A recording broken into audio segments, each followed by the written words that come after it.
This is the recovery show. Right there. Yeah, we've got disposable ones. We're going out to the recovery show out And there's there. rice in the cooker. Orzo. Did you bring done orzo? Orzo rice?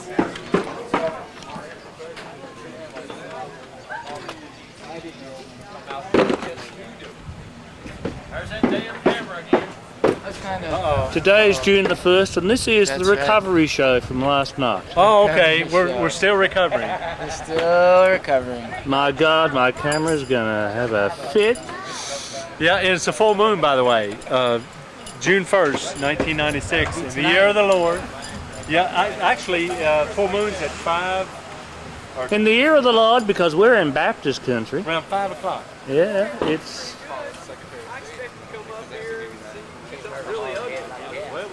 See, now most of these people were here last night, and they're still recovering. I had that bandage on it for a week and he jerked it off, blood flew everywhere. Didn't take them long. I mean, it's only 3:30 at the moment, and we finished last night at 4 o'clock in the morning.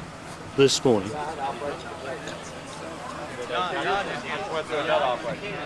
Now they've got a keg. It's only bud, but it's bud.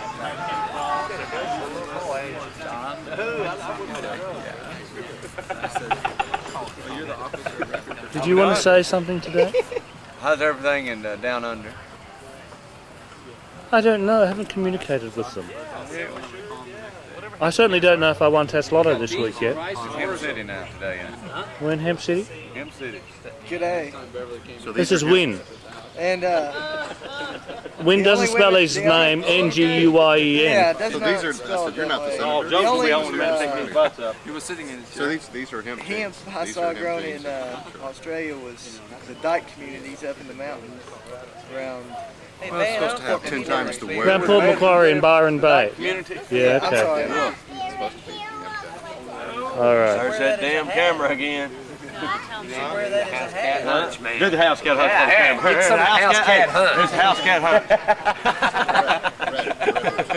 hunt. That's the other Woody. Yeah, that's the other one. We think the Woody Harrelson's now in jail. Yeah. Nobody's come back from the hemp planting. The Woody just got out of jail. You know, they can tell Woody all what's all about. Is he out now? Couldn't it? Oh, This one. You've been there. Woody said you don't know nothing till you go to prison.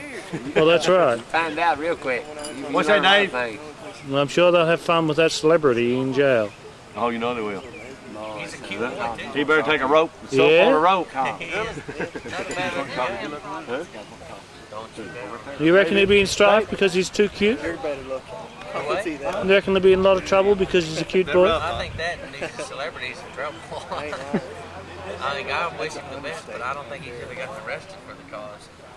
I guess that's the best way to get headlines done. Well, he's after headlines, isn't he? Well, I guess that's the only way to get. Well, he should actually listen to the news. It'll probably be on the news by now. I bet it's on CNN. Yeah. This tape's gonna be on CNN.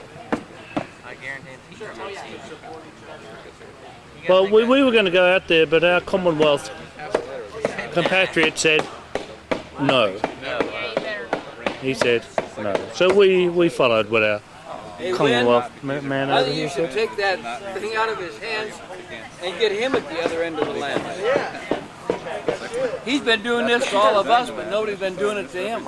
Hey, did you want a piece Yeah, of but you see, this is a PAL that? Can I get machine. It doesn't even run on your Australian equipment. spirit where you're supposed to, you should have been out there in Paris this morning.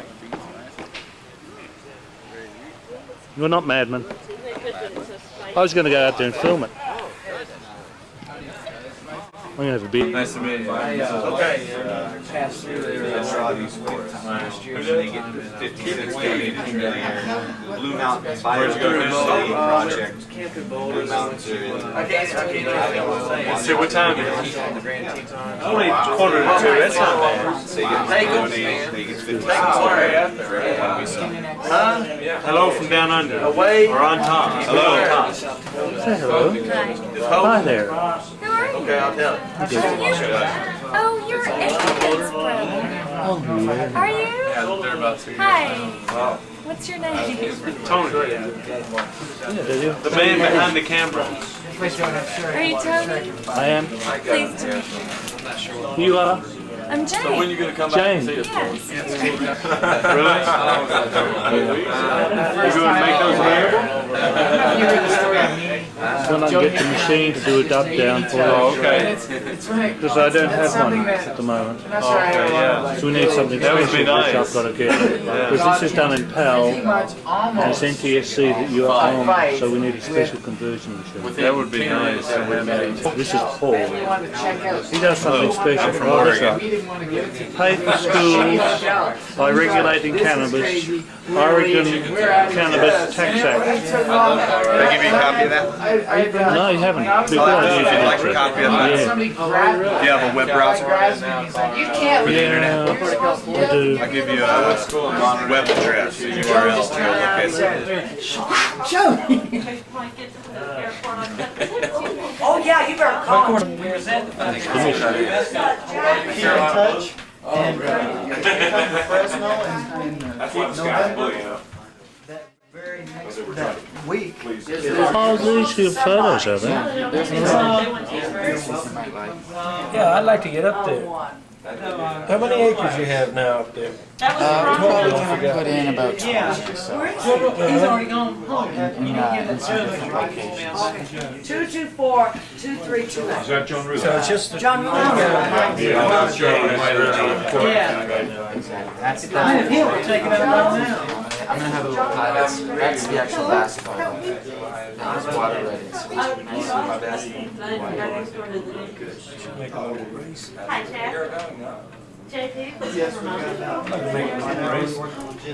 I know that they got some of that old 50-year-old. I'll get you some nice All right. white.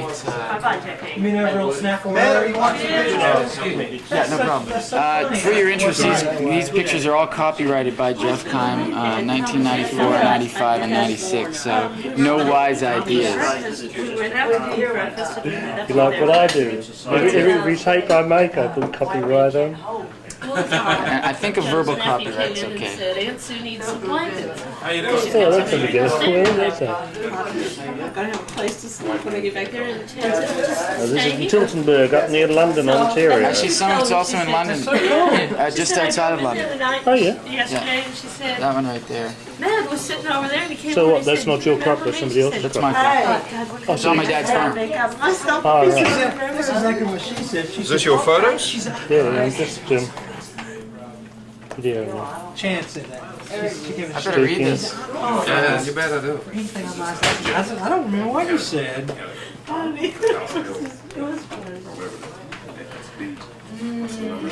Sugar pops. Can't get enough. Okay, well, explain it. That's what I'm showing it to you. I have to report on this when I get back. Breakfast time.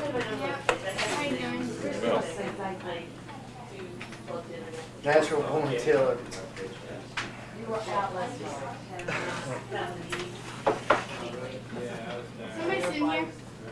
What's this? Cross section of the stock. Those are the fibre bundles. If your brother calls me, tell him to bring my card up. All these are nice pictures. I didn't do it. We'll go say goodbye. It's you standing in the crop. That's me. It's not as high as but at what stage it's similar to the last one of the other pictures that you're standing with?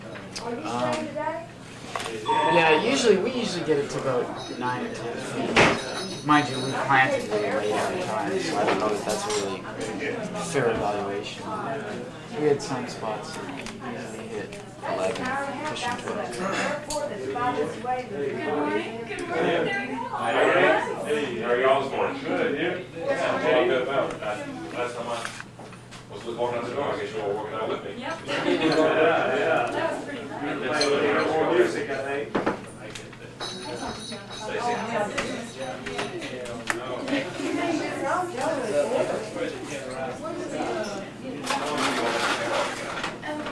What are these things are?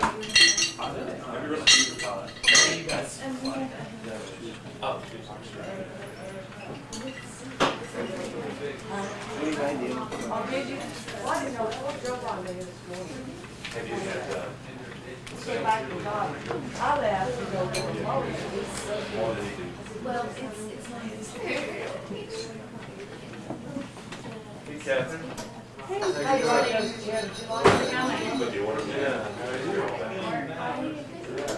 the one that rocks. Does it rock? Are those hemp homes? Oh, God, Lord, yeah, it's worn it out. Hey, good morning. How you doing? Almost afternoon. Hey, how's it going?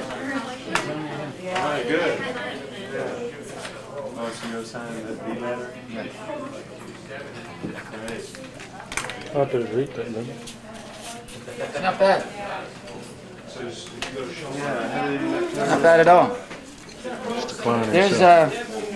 There's some paper that was made, handmade samples. You can. It's a little dark, but that was unbleached. Oh, you can see how thin it gets. It's very strong. There's actually a watermark in there. I don't know if you can see it on camera. Yeah, I can see that. Yep, comes up on camera. And then these were made with fibers that were a little bit brighter. It's all handmade sheets. It's a little bit rough, but I think there's some definite markets for the use of this as an artist grade paper. For people that want to do more than just put it into a photocopier, if somebody wants to actually publish or print, make a work of art worthy of such quality paper.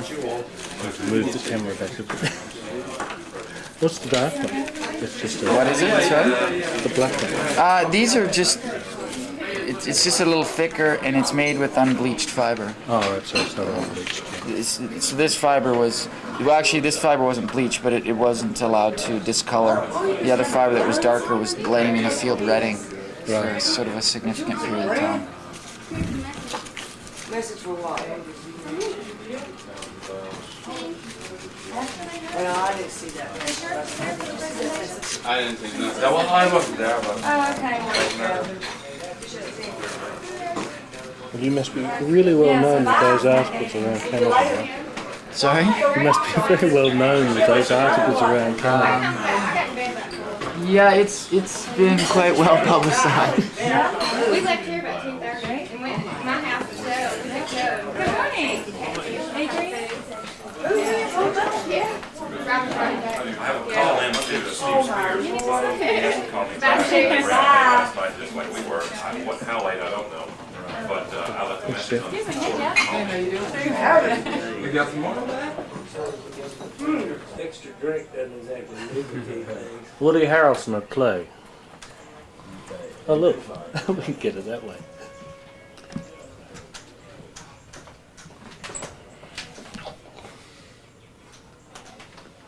Going on our next film. We're doing a little yoga, followed by a little Tai Chi, to be followed by a little meeting of the hempsters, the happy hempsters of the Western Hemisphere. Yeah. Well, you guys aren't in the Western Hemisphere. Yes. You guys are over in the whatever. Well, they call it the Western world, don't they? They call us part of the Western world, part of the Western world. civilization. I don't know why.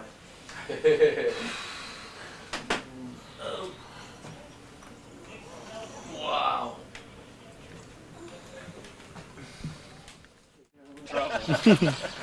Competition. Not really. Hang on now. No competition here. He's not ever interviewed any newsmen from Kentucky, have you? No, I haven't been interviewing newsmen. Well, here I am. So, howdy. I'm Todd Dykes. You must be from Tony Clarke from Australia. Okay, I was going to say from another place anyway, from out of the States. Yes, another planet, basically. No, shoot. Because we're aliens as soon as we get here. Then you're completely welcomed here because it's a beautiful place. So, it's nice to meet you. Are you involved with Industrial Hemp, I take it? Yeah, we have a plantation down there, just a hectare down at in Victoria, and we got ours up to 7 feet 2 inches in 62 days. Okay. Have you had some more practical applications for it, paper use or anything? Yes, we've got Amcor who are testing it out for paper at the moment. So it's the biggest paper manufacturer in Australia, and we've got a whole lot of companies who want as much as we can give them. Really? Okay. And so we're trying to get permission to grow 1,000 hectares this year. Okay. It'll probably be next year, but slow process with government, but you have permission to grow what you have Oh currently yeah, and so forth, yeah. no problem. It's all been done. We're the ones who've lobbied the government, got it up and running. And What do you think about Kentucky? I mean, in our burgeoning effort to get it going, it's very slow, isn't it? but at least you're doing it. Yeah, that's what I'm saying. What, 4 seeds in the ground? It's a slow, like I said, it's slow, but you know, that's interesting though. Kentucky's so well known for, you know, few products. Actually, we were looking at the map last night. I mean, your latitude's about the same as our latitude down in Victoria, so Didn't realize that. we're probably quite complimentary about the growing of this Climates stuff. and so forth. Climates. Okay. Wow. Well, heck, if I'm gonna talk with Mr. Harrelson, and then if you, it's always good to talk to somebody from Australia, just because we in Kentucky don't talk to many Australians. So if you're around, I don't know if you're flying out real this afternoon. I'll get my camera set up here because I have a feeling something's about ready to happen. I don't want to hold him up any longer than I have to. Got my movie jet coming in and get him. We can tell Hollywood, slow down now, we got important things to do. I don't think you'd buy that. I don't think they'd buy it either. Who are you? I'm with WKYP. Would look like you on my tab. Big deal. Yeah. I didn't know that. Yeah. Have you been baking now? That's where the money came from.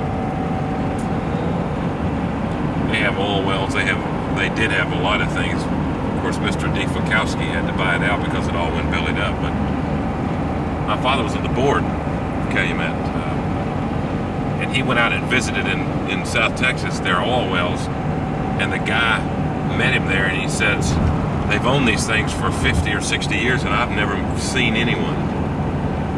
And the only reason my dad went was to verify that they actually existed. So, I mean, how did they lose it all? They spent it on foolish things like Indianapolis race car. They spent it on real lavish apartments.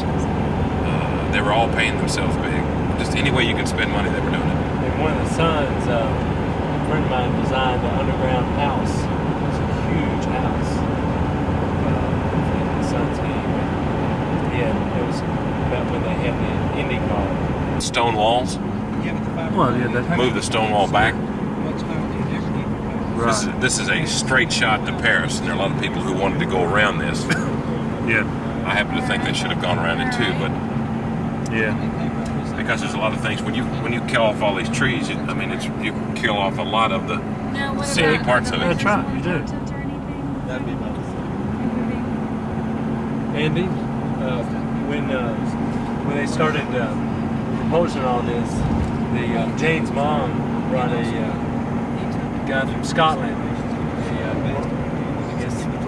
Richard Tufnell, he's the dry stone masonry leader of the world. Yeah. But he has his company in Scotland, and he's been everywhere. He's reviving the craft. And so I've met him. Met him in Louisville. He was up there teaching a thing during the fair. During the fair, exactly. Yeah. That's Yeah. exactly. I stopped and watched him and met him. Right.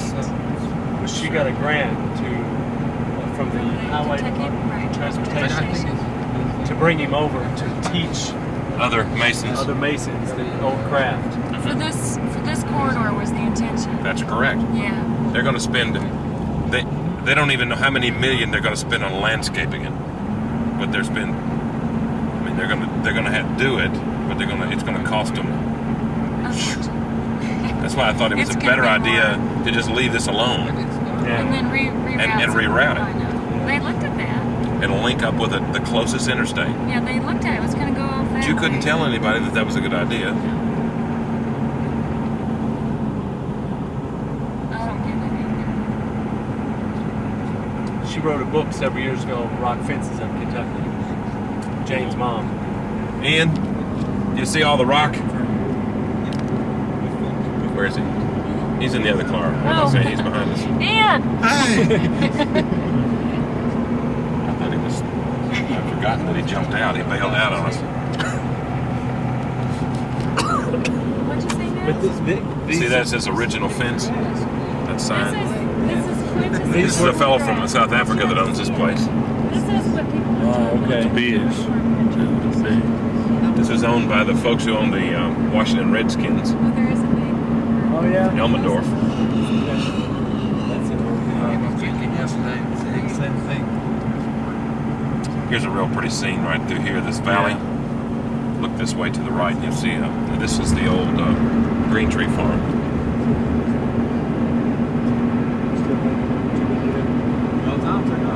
Right, I know. Yeah. There's some of them. He took off to go back? He took off to fly to California. Oh, listen to that. Exactly, left us a damn all-tire truck. A good friend. Well, I don't know if I'm going to drive or try and fly. But then we're going to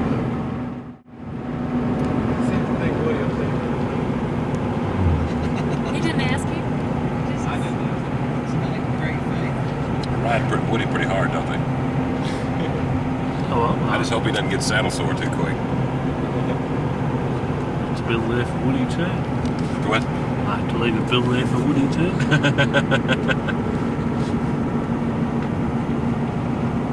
See, it's just one horse farm after another. This is the Payson. The Payson family owns the New York, or did own the New York Mets. Now they don't live here. Nobody lives here, but that's just their farm. But they years ago it was called Green Tree. It was named after Bob Green, who was the manager of the farm. All right. And when he died, or when he didn't die, he quit.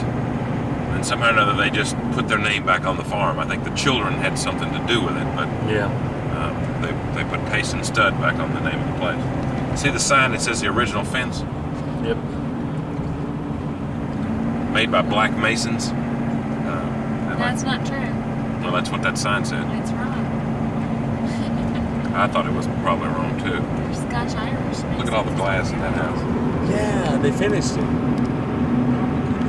Well, you don't want to get up there with a rock and go wild, do you? You know, I've heard that for years, that the slaves built the fences. But it was the Irish. I know for a fact that a Lapa farm over here in Paris, they've got a 10-foot tall rock wall around that farm, and that farm is 2,500 acres, and it was built with Mexican labor that was shipped in here by train in the 30s. Wow. There's really horrible stories about the fact that so many of them died of pneumonia because they kept them here over winter. That's not their general. They've been accustomed to it doesn't get cold in Mexico. No. 10 foot? Have you never seen it? No. Pretty Which amazing. farm? A Lapa. Oh, that's the Jensen farm. Jensen design. And Airdrie Stud. Yeah, well, Airdrie's over in the Midway. Right, but he designed both of those. Oh, did he? What kind of money? Breeding. Just in. For racing. Well, it's the area here is significant to breeding because people brought their horses here. A thoroughbred's got long, thin, skinny bones. They tend to break. Somehow or another, the water here has got it's all limestone-based soil, and the calcium or the lime that's in the water helps to build a stronger bone. That's why you've got a breeding center here. All right. So this is why people from all over the world have come to buy horses or keep their stallions here. Because this is where all the females have to come. Because all the boys are here. I didn't know that about calcium. That's the significant part, and that's why everybody keeps trying to tell folks that this is an unusual place. You've always heard it was, haven't you? Well, it is. Now we've come into Bourbon County now. Yes, we've just changed. So is this where all the bourbon whiskey sort of comes from? No, it's named after the Bourbon family of France. All right, okay. But it is. We talked to one of the guys. We talked to one of the guys that's reviving the old Taylor distillery down in Melville. Huh? And he said that in order for a whiskey to have bourbon on it, be called bourbon, it has to be a certain percentage, like 90% of Kentucky grown grain. It has to have a certain, at least 30 months in the state of Kentucky of its fermenting or distilling when they're in those vats. The oak barrels that they process are going to have to be from Kentucky trees. Yeah? Shoot, I didn't know all that. I mean, that's all new to me. In order to call it bourbon, otherwise it's just a whiskey or blended, whatever. I knew it was in oak barrels, and I knew that it's, you know, bottled in bond or whatever. I just didn't realize that the grain had to, a certain percentage of the grain had to be here. Yeah, it had to be grown in Kentucky. I think that's real interesting. It says it's pretty hard now because a lot of the corn in Kentucky doesn't grow anymore. Well, they do it in western Kentucky, In but western, yeah. you can see why we don't. There's just not that many giant open fields, so the economics of it don't lend itself to. I noticed Woody ended up with a Maker's Mark blue label bottle. Who gave that to him? I think maybe Patino. Oh, okay. He gave him a basketball, signed basketball. You saw that, didn't you? I saw that, right. He wanted to keep it. What? Who wanted to keep it? Who was that, Matt? Are you who went to get the signed basketball? No, it wasn't you. Who went to get the signed basketball? To get Tina to sign it? I'm really not sure who did. I think Donna. Is it Donna? Yes. Who is Donna? She's just part of the CNN crew. Oh, sure. The black lady. Right. They were really nice people. Peggy and Greg. Never saw them. Didn't get a chance to see any of The them. CNN. Right. That's nice. Oh, so you didn't go down yesterday to the... No. Okay. And then they were out at your dad's farm before the dinner reception.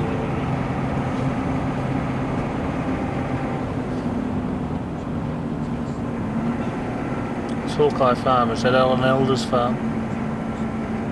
Sorry?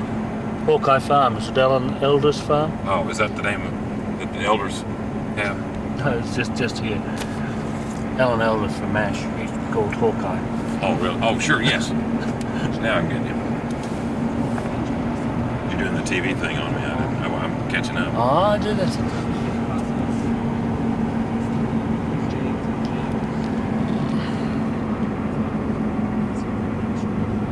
Stone fences.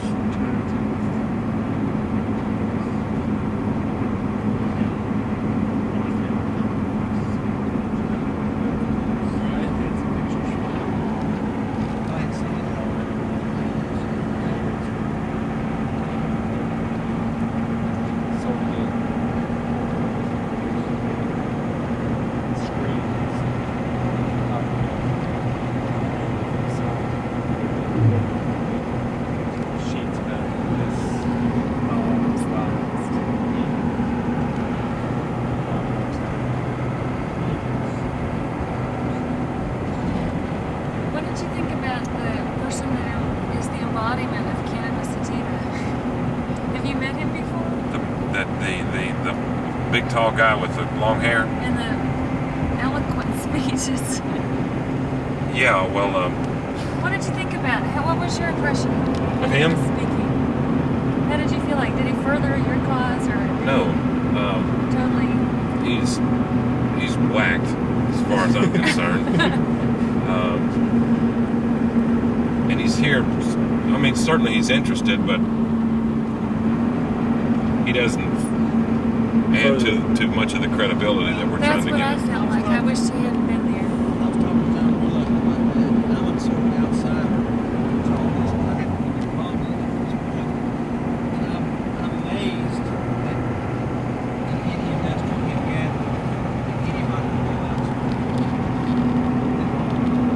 Would be allowed to what? Anybody would be allowed to smoke.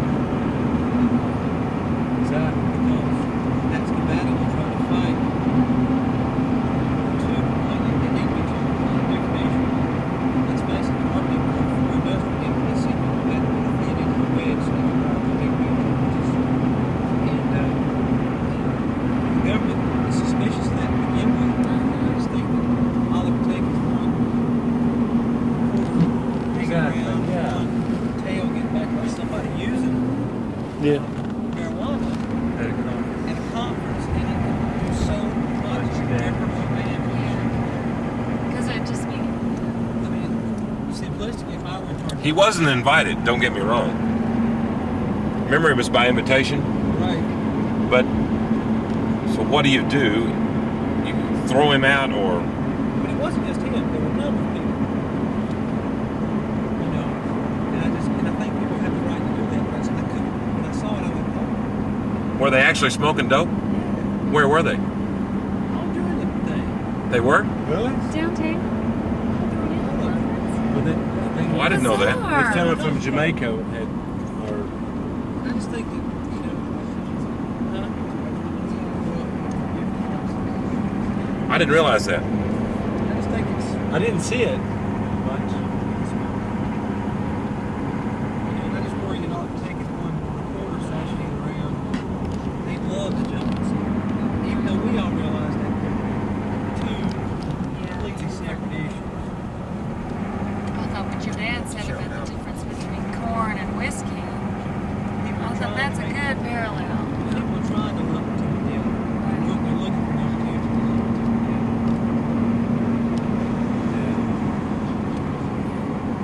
Well, and then there were, it seemed like quite a few people in the audience who felt like they walked in with their dreadlocks down to his.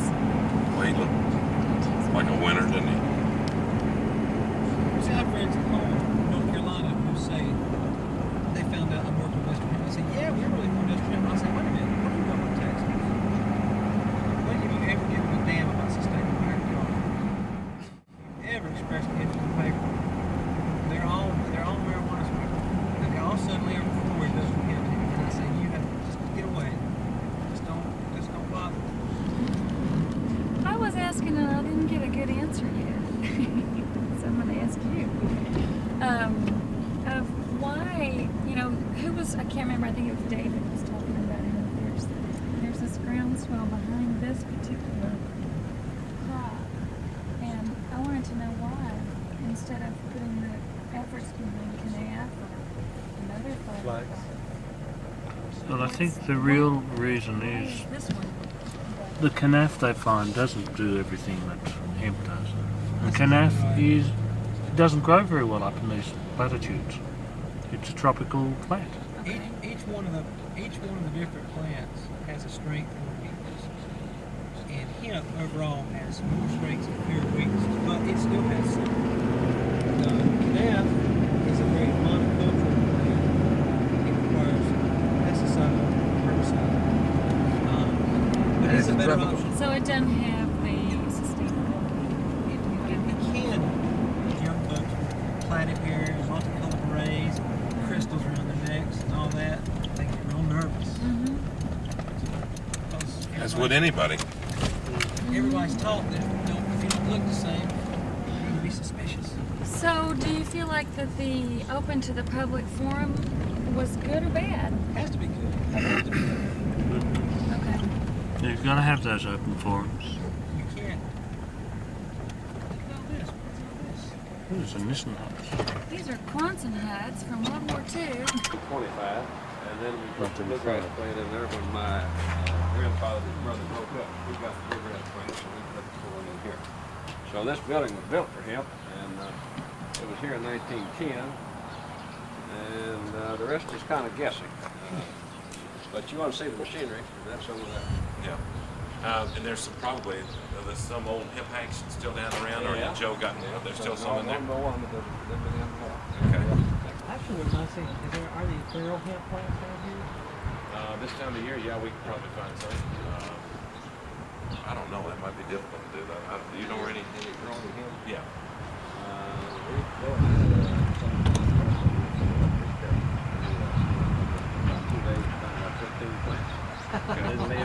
That's not a good year. No, they were hard to find. They just stumbled on. I think maybe we might be able to find some. I think I know where some are. The old feral types you're talking about.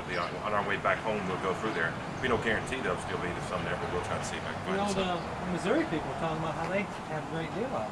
Well, we do, but it's in spots, and the spots would only be if the farmer would let you know where they are. A lot of them are out in the middle of a cornfield. Yeah, right. It'd be hard to get to.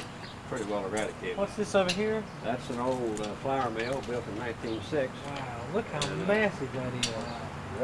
It was probably made with hemp profits, I would say, because they had a lot of hemp. It was a big business thing. We had buying stations around different counties, including one in Fayette there, and they would buy it there from the farmers, and it was typically broken on the farm and hackled, right?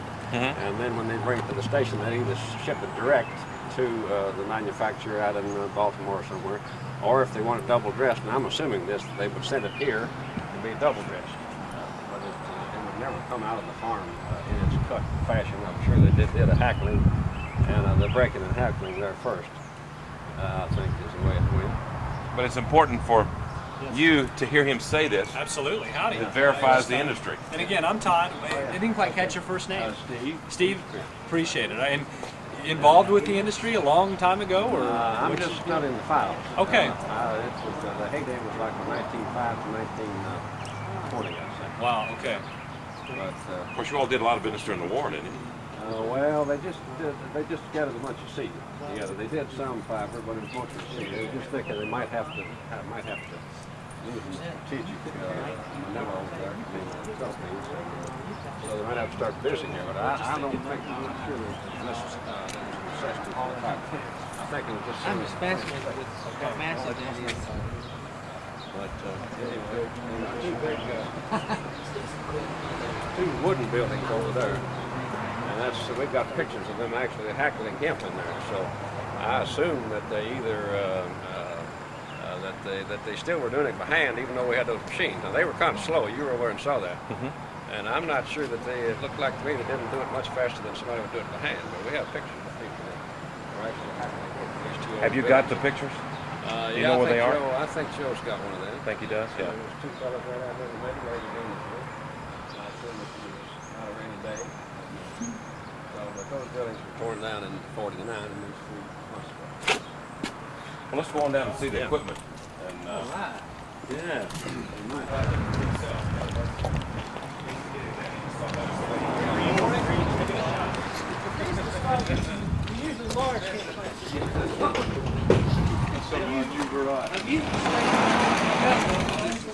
It's our new hemp logs. Dark and they're going to be able to see it all. Great, excuse me for my tripod.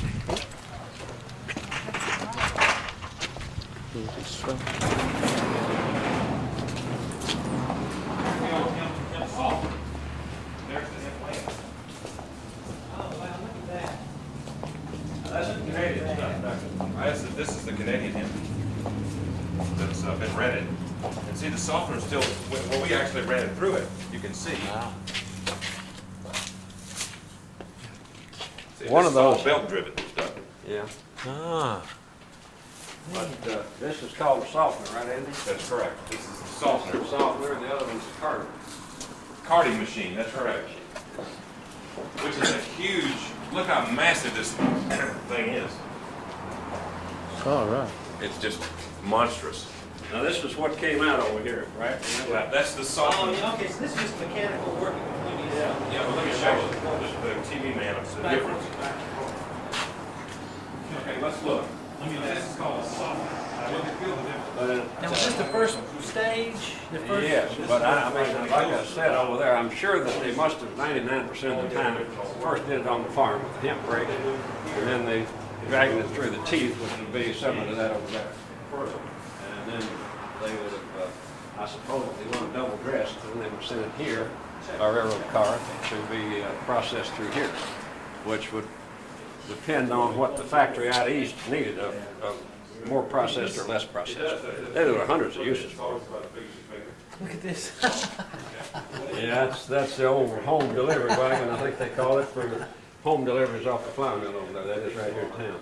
Well, that is really something. It's been useful in parades. They always win something. Now, what do you do in UK over there? We're growing 4,000 acres. What do you do with it? Decorticating it. So what kind of machine do you use? Nothing like that, I suppose? No, I mean, it's the same principle. It's rollers. I'd like to see the Mac International nameplate on this thing. A little bit of something. On towards a textile or paper situation. All of it. These are old machines that used to be used that are still actually here in Paris, just kind of in mothballs. So, nothing magic. They've been here a long time. This further verifies that there was a viable industry. And this is hemp, and it's raw state, I guess? Yes, that's straight out of the field, and that's redded. There are obviously no leaves. You can't find any leaves here, can you? This is the hurd,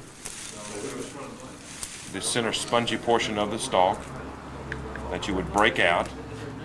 They used to have a process called breaking hemp, which did exactly that. And here's the fiber that you're looking for. This would be the bark, so to speak, of the plant. And you take that fiber and you pull it apart. And the more finely you can pull it apart, the more you can do with it. See how that does there? It just peels apart. And it's a long, fast fiber. See how it just peels on down? Now this stalk standing in the field would be 12 feet tall. So you can imagine where the tonnage comes from. And then with that piece that you just had, what would that be used for? Well, you could use that to make clothing, which is the high dollar use these days.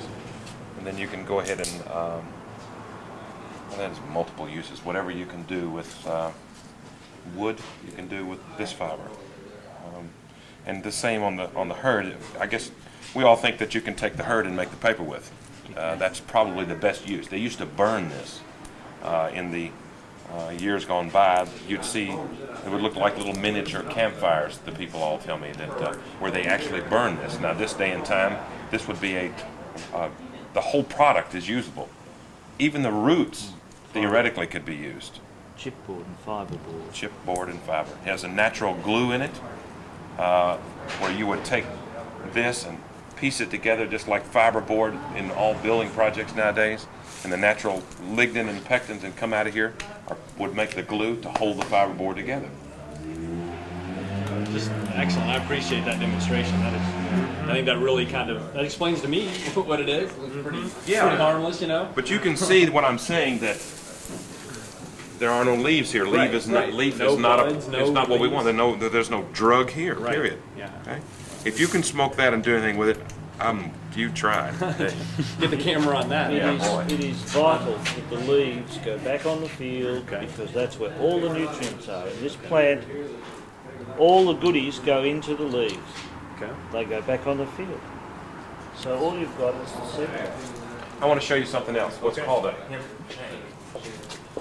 Now, not for the camera, but I want you all to guess what this is.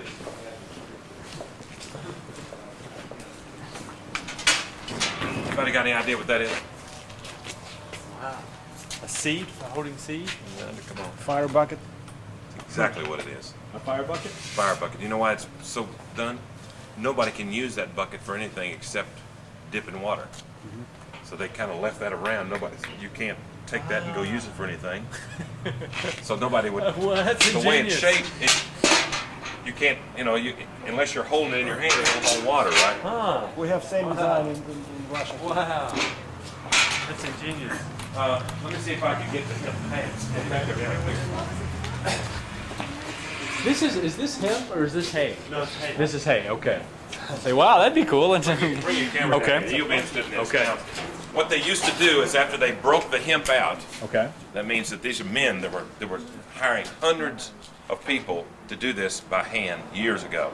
And they would break that center spongy portion out of it, and you'd have these long fibers, and they would tie them in a big old knot, and you'd get paid by the end of the day. It was called a hank. He still got it.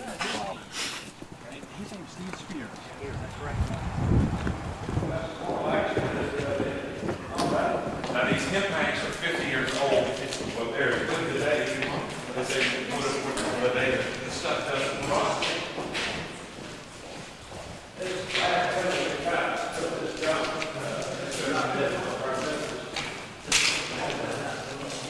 There's some right there.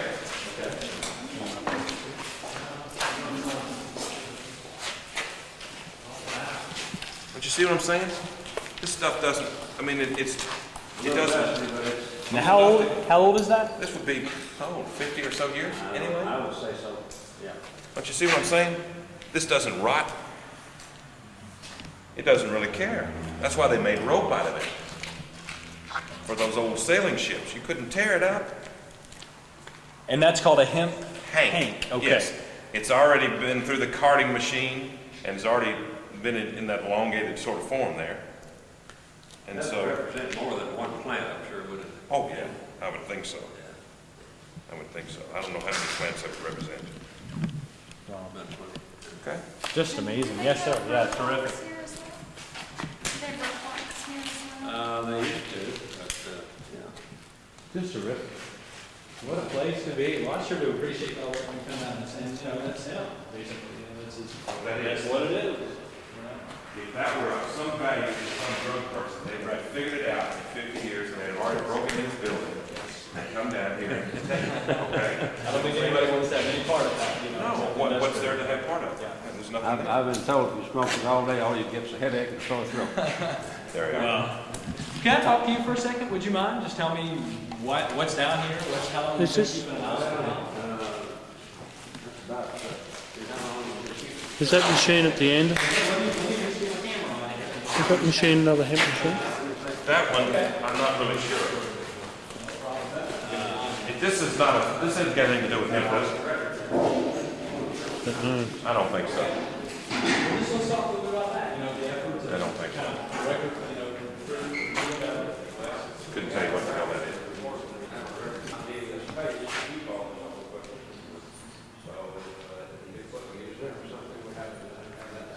How about back in the use? Do you think that that's a possibility here?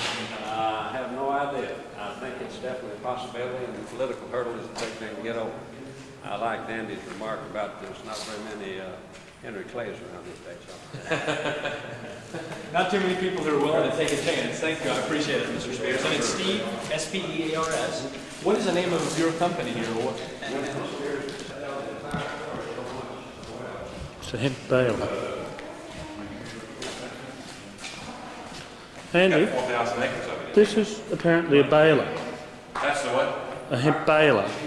And you see this thing behind here? Isn't that hemp? Yep. So it's all come through this machine, probably. That's the baling machine. Yeah. I didn't know that. And then we go through, oh, that door there. That would have been the old railroad. The railway, yeah.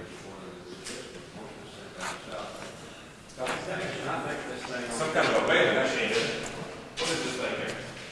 Baler? Is that a hemp roll behind it? I think that's cotton. We were just talking about that. This product here was mostly used, the Kentucky product was mostly used for hemp, for cotton bagging. I have a suspicion that that is a roll of cotton bagging. I don't know why we'd have the finished product here, because I don't think we made that here. But I'm pretty sure that's cotton bagging. That's what the Kentucky hemp was primarily used for. It wasn't really good enough to be used for sale and boat rigging, I don't think. Although they did come up.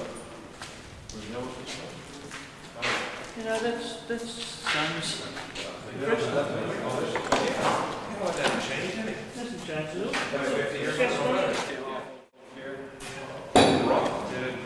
Going away, fed it in there, and then I think they compressed it up. So they made bales, full wrapping of cotton. These are hemp.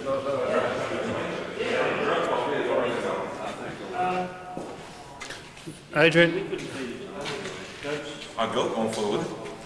Adrian, the roll of stuff behind there is a roll of bale, stuff they use then to wrap up the cotton.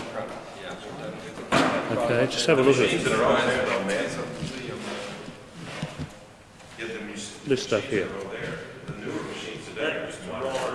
That's made from hemp, but it was then used to bale up the cotton fields. That's what we think. Yep. Or that could be the stuff they put over the side of the ship. Could be. Yes, it is.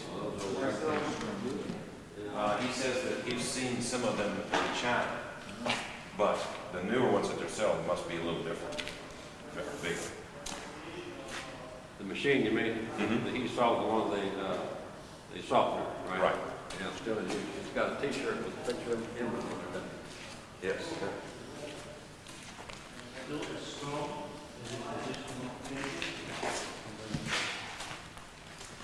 Nice friendly smell in here.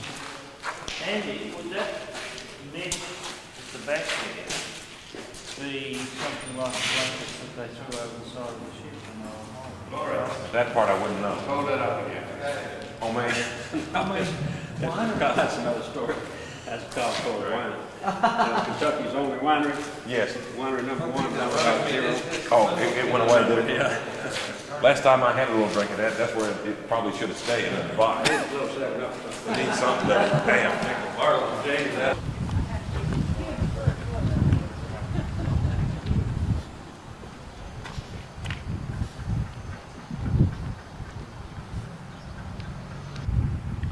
Went out that back door, straight onto a rail car and sent off to the train station.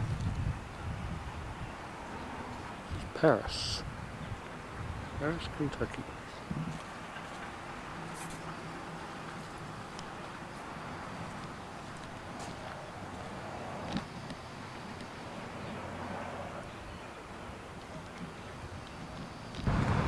And you can look at the picture, and you can look at the machine, and there are only a few things that are missing on it. One of them is the table that you used to lay the hemp on that feeds the machine.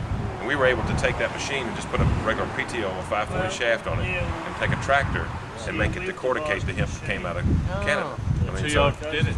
Oh yeah, yeah. Went to the old hemp warehouse. It was a hemp warehouse out on US 60. We'll go back that route, and I'll show you one of our big fields that we had. The whole farm that was in 100% hemp. And we can probably drive in there and probably find some of those O'Farrell varieties you're talking about. That's where I'll go. So this place was very active, like during the war, when they were trying to feed all this hemp sales. Coming right off the train. And rope and sales, right? We see it as a local industry. Small mills. For a little town like Value add Paris, on the farm to that extent. bringing him back would be an unbelievable economic model. Right. They're in a, it's a really good growing area. What's this across the track? Shoot, I don't have any idea. Some sort of train deal. Yeah, you've got a lot of tracks there. It's been a very active station once. Oh yeah, it was like so many of the small towns in your country. Yeah. I just love old brick warehouses. Love them. I'll take you to the train station here. There's a restaurant. It's really neat. Oh, we could do some lunch. Oh, well, that's right. We could. Well, it'd be great. Love to do I've got one that. for time now. Todd from Channel 27 is coming right back. He went to make a quick phone call. Oh, yeah. I've got to.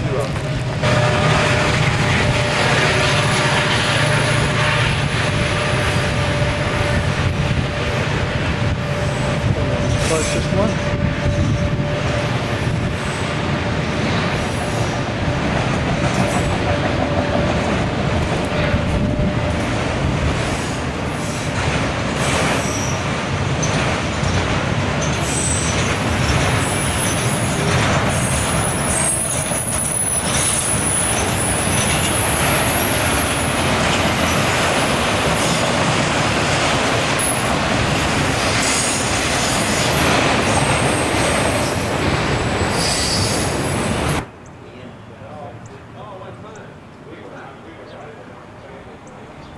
A lot of wheat. We don't have much wheat here. You all got all the wheat. We used to have bluegrass seed. We don't have that. That was taken by South Dakota and Holland. Yeah. They've got it all growing in rows like corn now. Whiskey, don't forget that. Bourbon whiskey. We had whiskey. Yeah, well, we still got a little of that, but it isn't as big a deal as it was. What else have we lost? Well, I guess And we're not replacing anything at all. Just taking it away. Yeah, Lexmark. In suburbia. Bedroom community for Lexington. That's where the factories are. Yes, that's right. Picking our prime Yeah. agricultural Why did they have to do this so massive? Is that because of the explosions from in the dust, or? The what? That's a. Where the wheat was stored. And then it would come over and be milled over there in that building on the right. And then the lower part of that, the brick part, I'm told, was some kind of tobacco processing business before we bought it. And they made a mill out of it in 1906. And that lasted until about 1951. Always operated on steam. We didn't get very modern over there. Huh. And then since then it's been seed feeding everything except bluegrass. You'd be hard pressed to stop there. Not very many of those old mills left. Okay, well, now we've got to make a run here.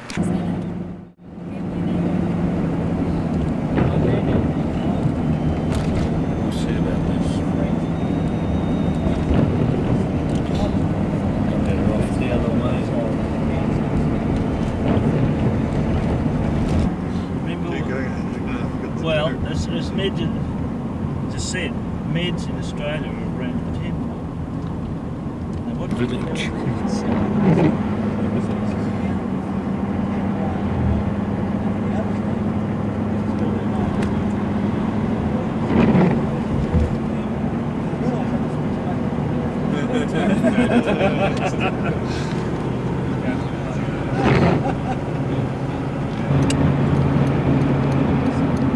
Well, it's become obvious. I mean, you walk into a newsagent in Melbourne and there's either Fergie or Die on almost every one of the lines. And there'll be a little tiny story in there, and it's becoming obvious even to the most hardened progressive reader that most of it's not. It's often the same story, just revamped. I think the two lost it as far as popularity of that one. Yeah.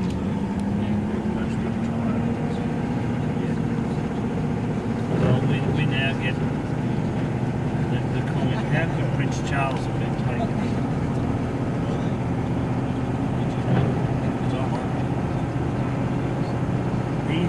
He has single-handedly provided more employment opportunity for the youth of Britain than the government for all of its government funds. He's just gone around for the Prince's Trust and his own initiatives, going around and speaking to people, getting them to get together, helping young kids who can't read. We'll make a quick stop here. I want to show you a place, Med, if you're interested in this. This you can buy this. Mr. Spears has got all this for sale, or at least he's got the house for sale. And I thought it might have been a good place for Woody. It turns out that the guy that I brought out here was Rick Dees, who is a radio guy from out of California.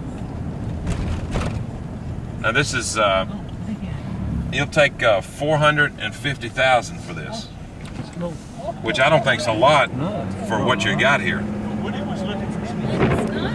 Well, Woody wouldn't. He said he didn't want anything like this. My God, you couldn't even look at this for under $1 million in Australia. Yeah, it's 450. But look at this building here. This is the old, what do you call it? Stable. Yeah. But it's 3 stories, a carriage house. Now that's what Rick Dees was really liked about it, because he could do his radio station via satellite, tape it all in that building. This house is really extraordinaire. 450, but you're buying just the yard and the house. You're not really buying any of the farm. Yeah, but that's all right. Which is, I would think, a plus. It's the biggest swimming pool you ever saw. Look at the size of that pool, which was all spring water that they filled it with, because they don't have city water out here. 1820s, 1810? Yeah, 1820s. Got a slate. It's got a slate roof on it. Yeah, I was just noticing. You couldn't even look at that in Oz for under $1 million.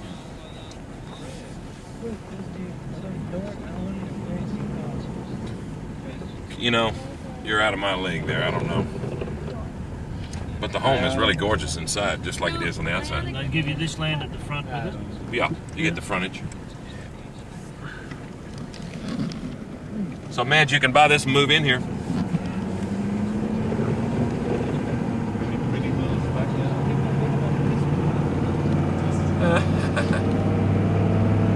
This Raceland, this is an extension of Claiborne, and Claiborne is where Secretariat lived, or lives. I guess he's still living.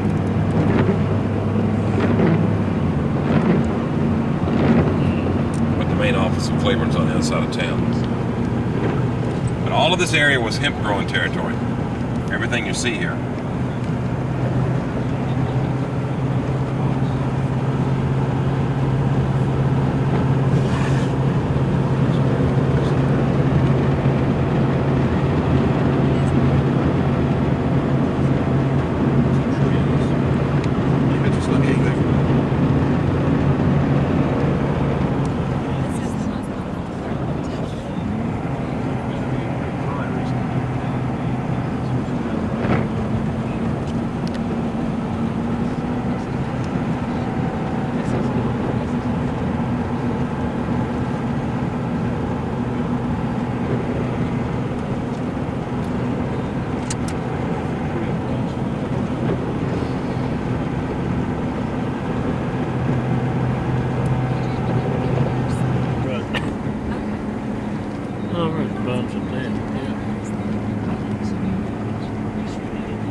that they get from everything.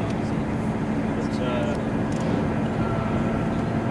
one of our leading historians, Professor Blaney, dug up little documents published just recently to support our cause. Here we have, as I say, the most conservative academic people supporting our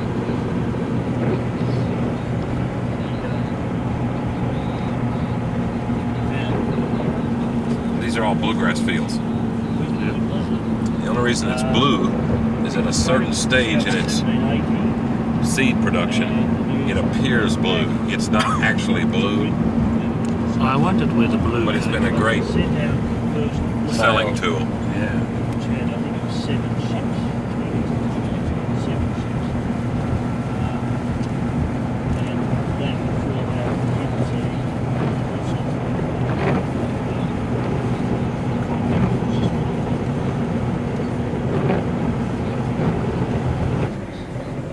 A place called Centerville.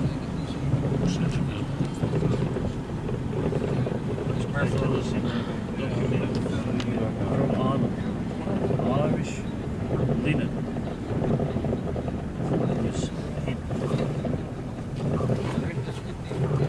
Oh, so it's water in Lexington that way. That's yarn made from linen.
Our fences there, Adrian.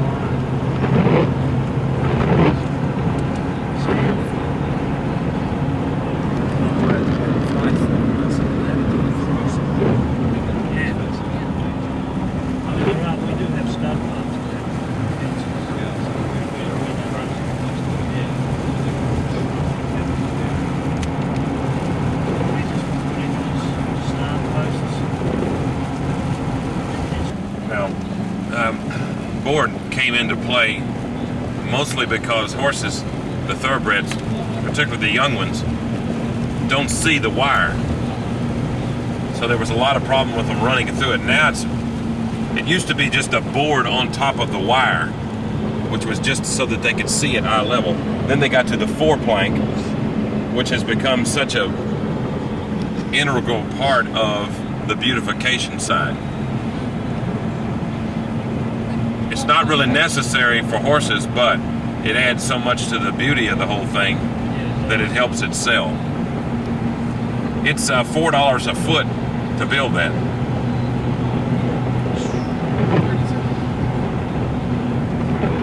And the maintenance is unbelievable.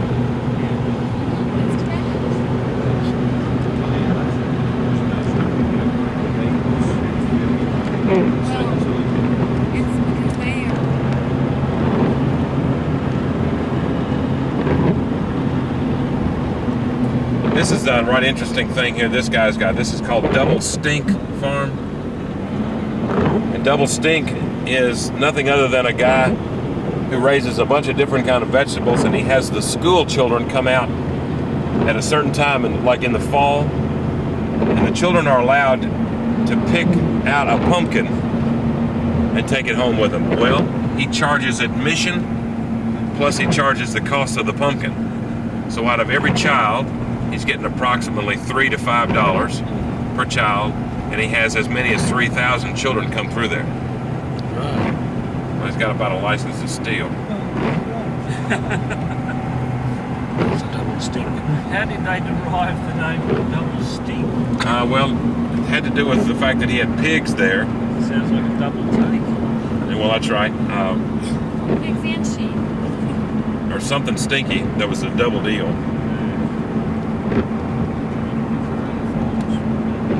Yes. Strawberries.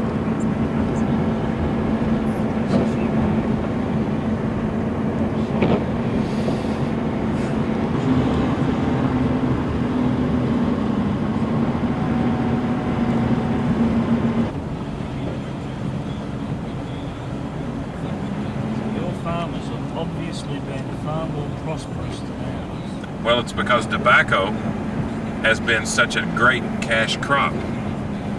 It's really ridiculous that we are only using a minute amount of the property to support most of the families. Yeah. Tobacco takes up so few acres.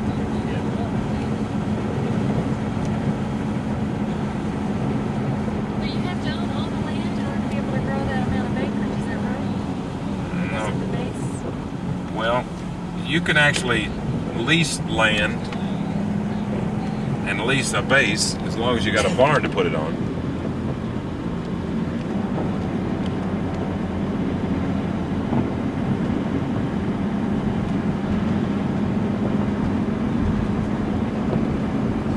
You notice how we're getting out of Lexington and it starts getting really hilly? Yeah. That's what I've been telling you. As we approach Cincinnati, it really gets hilly.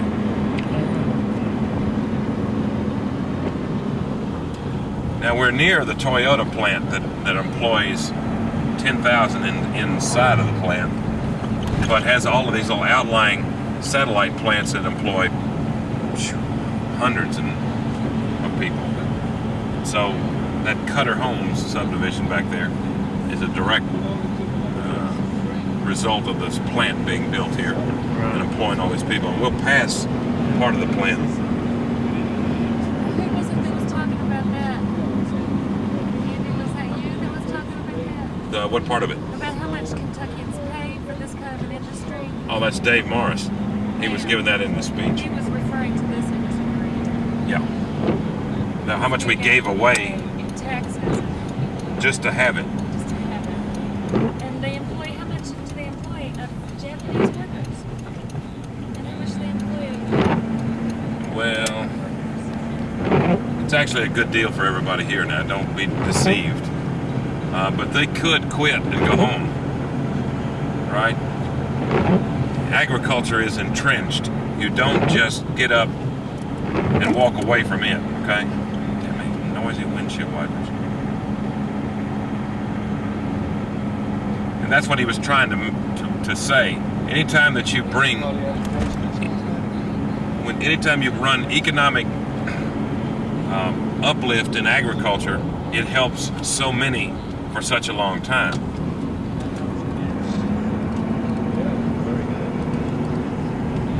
There's all the fleas.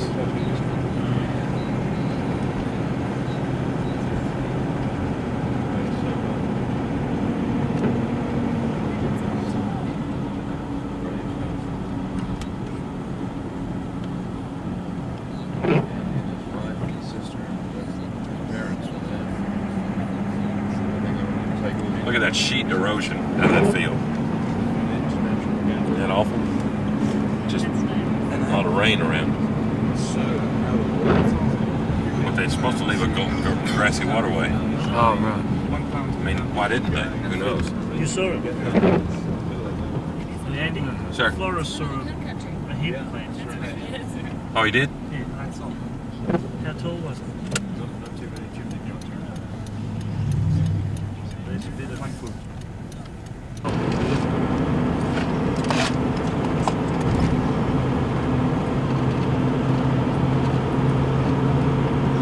think it's partly to do with chocolate.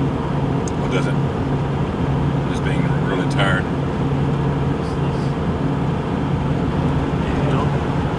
Deer, I think.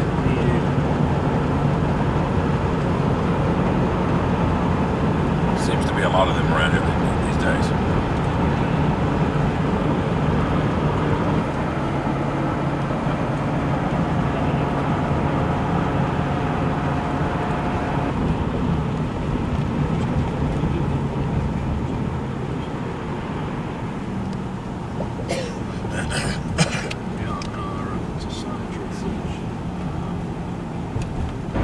Facility, I have no idea. I have a hackling concept that I haven't yet baked it. It doesn't. It does or does not? It does do it. It'll separate. How come we have a Melbourne Industrial Park here in Kentucky? I think it's because Andy took a long turn. That's correct. We had wings on this thing and you didn't know it. And it belongs to Lord Melbourne or something, his ancestors must. Lord Melbourne. Well, that's what Melbourne was named after. Lord Melbourne was Prime Minister at the time. I thought Melbourne was a town that was developed because of, what's the fellow's name? I mean, before it was called Melbourne, it was called Beargrass. Beargrass? Beargrass. What's the famous guy's name that had land from the north of Australia all the way to the south? Oh, there's no such person. No, yes, no? Vest was no. Lord Vesti, yeah, but Vesti did, yes. Saying you come up to me because you're travelling. But if we say, hey, hang on, we've got somebody here, a place to meet formally. That's your place, your father's place. Maybe she'd come here. She'd come here. Guys, that one and this man are cousins. Right. This man here invented the baler. This fellow is kin to my father, Yeah. Douglas Gay. He is an inventor. He never started school until he was 12 years old. Remember the story you were telling me about it? That Yeah. you can't understand the heavy concepts of math Yeah. until you're older? Yep. He heard a child younger than him, that was 3 years younger than him, when he was on a train with his mother Yeah. that was reading. And he was like 12 years old, and he told his mother, take me back home, I want to start school. He graduated from engineering at UK. Yeah. They have a thing called, I'm going to list some of the things that he invented. You know, you're familiar with a thing called Job's spikes, tree spikes? Yeah. It's his invention. Oh, wow. He actually invented the applicator that sticks the spike in the ground for the trees up in the coal country, where they massively plant trees after they've just taken away all the mountain. Well, he invented the machine that jams it in the ground. Yep. He was big with tobacco hogsheads. He invented most of the cleaning equipment that they used to clean bluegrass seed. Right. He was a genius. Yep. Now the Hillenmeyer family is a big name in this town. Hillenmeyer here, and there's Walter Hillenmeyer and Robert Hillenmeyer. They're all of the same area.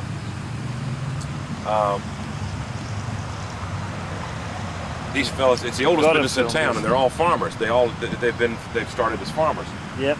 Bruce Cotton is just a businessman. Hillary Boone started what was now Humana, but Extendicare is what it was back then, and it was his project. Hal Price Heatley was one of the premier horse businessmen in this town. Had a big farm called Beaumont Farm on the other side of town. So there's been some new inductees into it, but these are the original men that helped basically form today what is Lexington. Right.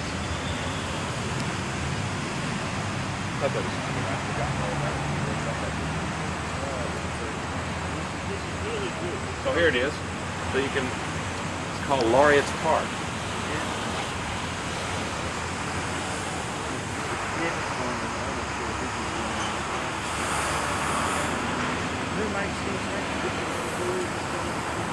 That's exactly right.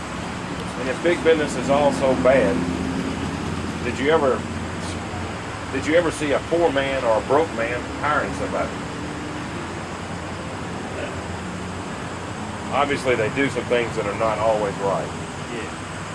And we're part of that whole group that's trying to change that whole thing. There's somebody who is really majority. He's in charge of Well, I thought that was pretty good. Junior achievement is something that we probably ought to have in Ukraine. We need to get a branch of that started over there somewhere or another. Junior achievement is young people learning about free market operations. Simulate. Were you ever involved with junior achievement? Do you know about it? Yeah. It wasn't very big in the schools where we were, so. Well, it's something that my father and my brother Jake were involved in really big. Now, somehow or another, I missed it, but I was doing other things back then. But the point is, they teach you at a young age how to bring a product online, and then you actually develop it and market it. And you actually pick a product, and it can be as simple as a candle or a candle holder. But you make them, and you learn how all of the economics that are involved in all that. And it's a good lesson to learn when you're young, that nothing is really free. That everything costs somebody. That's what the Princess Foundation is, Prince Charles is still. Many people know We don't have it. there's only 3 cheese in the mouse. There's only 3 G's in the mousetrap. Good point. Wonderful. I love that.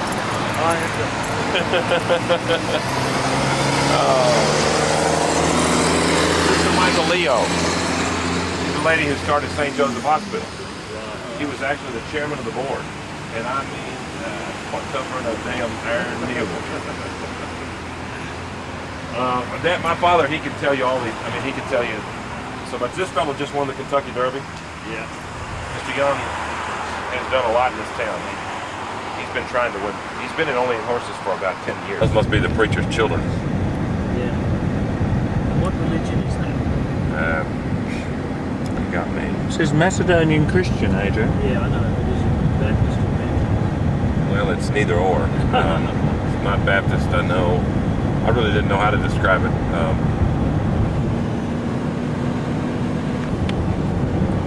The Melbourne Industrial Park and Distribution Centre. Do they sell trucks over here? Yes, they do. We just delivered the mail at the... Would you like to buy one? They certainly look good. Oh, yeah. I don't suppose you've got much in the line of trucks, have you?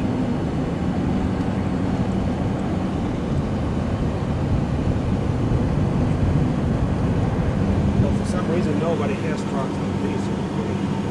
Like this? No, not like those. Oh, they don't? They have any like these?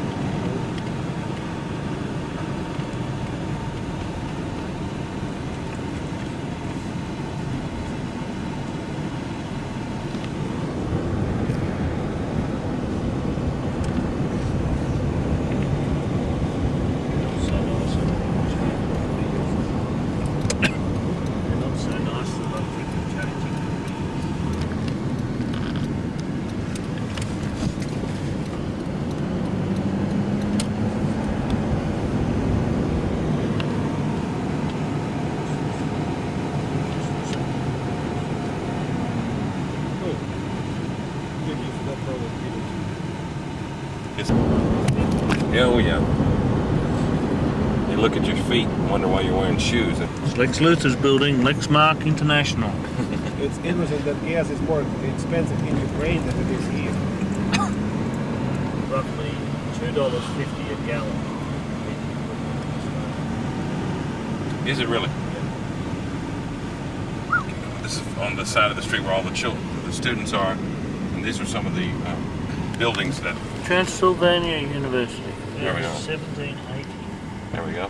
1780. That's the Jacob Douglas Gay Library. Remember me showing you Jacob Douglas Gay's name? Yeah. It's the business. Well, there's his one named after him. And there's the famous Morrison Hall, which is up in the trees. It's a big white building up there. You see the top of it. this university was founded when cotton was finding signal. Right. Tell us the story. What happened to these students? Now they feel safe completely because those guys which were traveling there now switched to new Mauritius. So they just left them alone.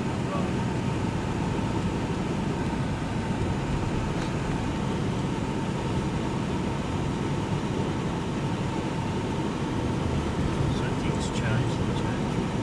But you'd be surprised to see the number of Mercedes and BMWs in the streets. There's simply enough wealth. Well, you could get killed in New York about as quick as you can anywhere in the world. So I don't really feel like anything's to worry about.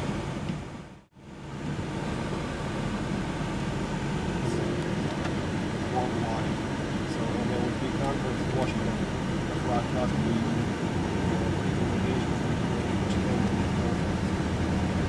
there are some money available. What was his name? The guy's name? Tarabuki.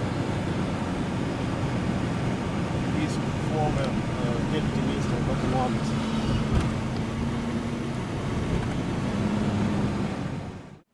Is your smiling face going to be one of the last images that we have of Lexington, Kentucky? I hope I see Sue. I think it might be. Might put his smiling face on too. Do you compare? Good. You are Good. without a doubt the most beautiful dog in this house. Do you know that? Yes, she knows that. And I did mean to say to Mark when he was talking about this lovely dog that she's probably better looking than some of the dogs he's been out with. No. Goodbye. I'll see you later, man. What's your name? I'm Tony. Tony. I'm Adrian. Nice to meet you. Please say goodbye to Sue if we don't see her. Yeah, I'll tell her. Oh, which one are you? I'm Robert Bird. You're another Robert. Yeah. My God. Between the Roberts and the Davids. Okay.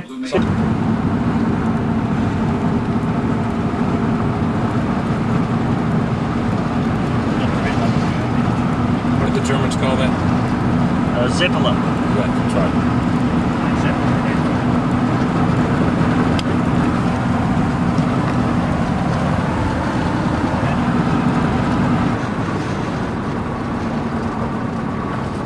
When we get to the airport, I'll give you that woman's number. Susan. Yeah. Med. Who did we take out? Wasn't Med or something else? The Dutchman. She kept talking and talking and missing the streets. So we'd have to do a screaming U-turns. Sneaking out I behind the think they'd be stoplight. dangerous in a thunderstorm, though.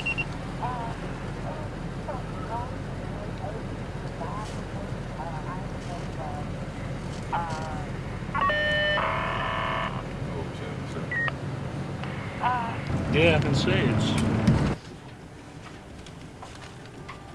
came in. Where are we? Lexington Airport. Well, we can go and have a cup of tea then if we've got that long.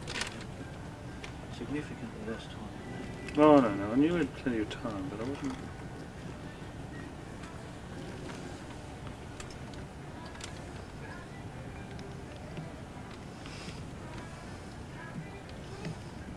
Oh, fine. The four big engines on it around.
We'll be landing shortly in Chicago, so we'd like to ask that you make sure your carry-on items are properly stowed, your seatbelt fastened, your turntable in its upright locked position, and your seat in its upright position. Thank you. Sorry, I grew up down there. Tony lived there. Oh, really? 6 months or something. I lived out in Dead Play. Did you? I grew up in Deerfield, Arlington Heights, Oh, yeah. and Buffalo Grove. Very close. Right. I always remember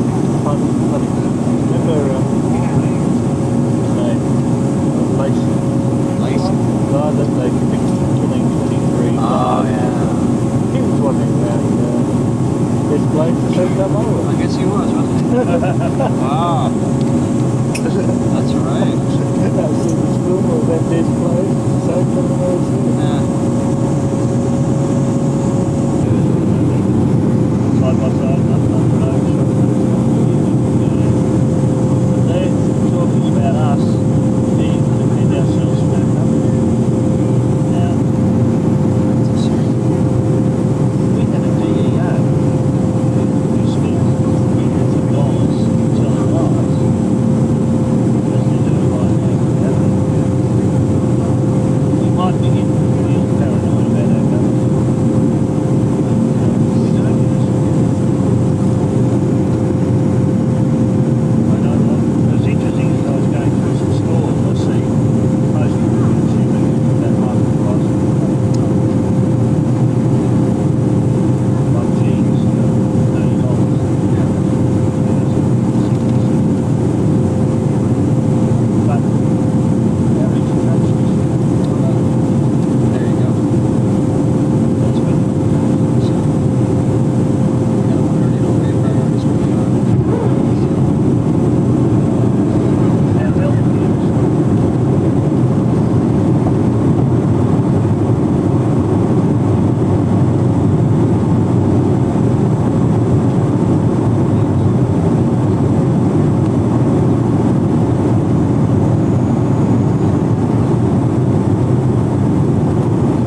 United Airlines welcomes you to the Los Angeles International Airport. The time is 8 minutes past 8 p.m. It's Pacific Daylight Time. We'll be taxiing for a few minutes. For your safety, we want you to remain seated with your seatbelt fastened.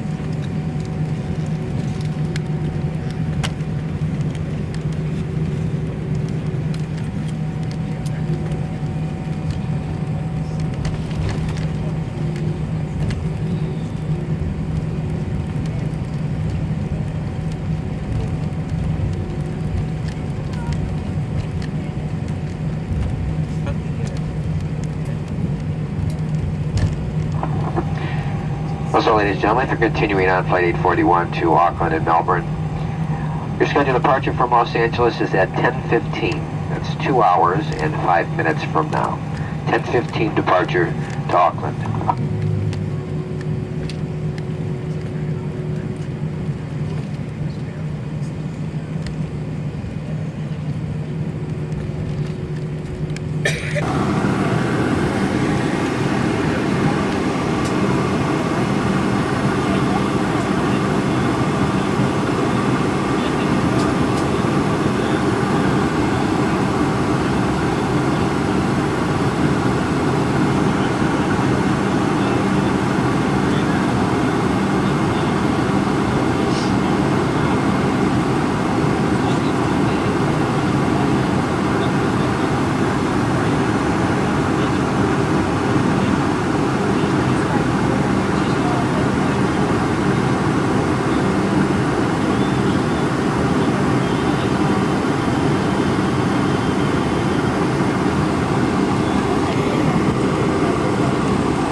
Melbourne, Bourbon County, and 901.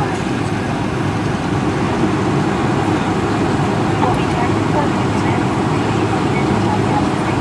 Turned off without any seatbelt sign. Every train is stopped until you're in a designated smoking area and press jump off. Check the vehicles and other storage areas to ensure you have all your belongings. Use care when opening the overhead bins and contents may be shifted during flight. On behalf of United Airlines and your professional travel agent,